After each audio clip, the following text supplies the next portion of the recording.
The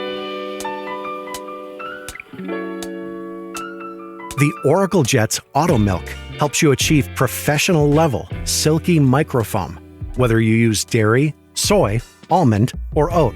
Here's everything you need to know about milk texturing with Auto MilQ.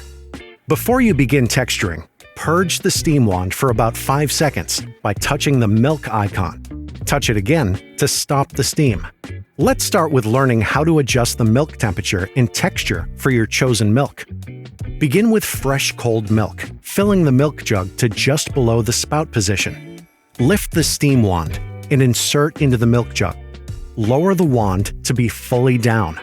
Under the milk icon, select your milk type: dairy, almond, soy, or oat.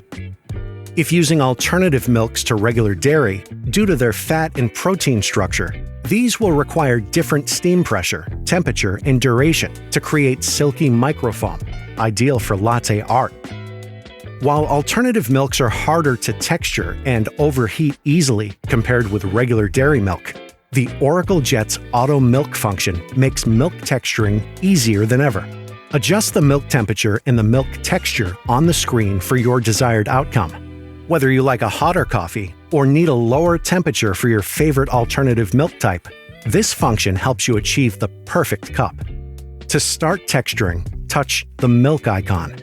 The screen will display the temperature of the milk as it heats.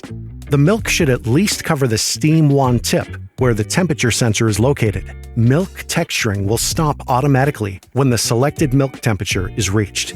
Lift the steam wand to remove the milk jug. Wipe the wand and tip with a clean, damp cloth. Then, lower the wand to a downward position to activate automatic purging.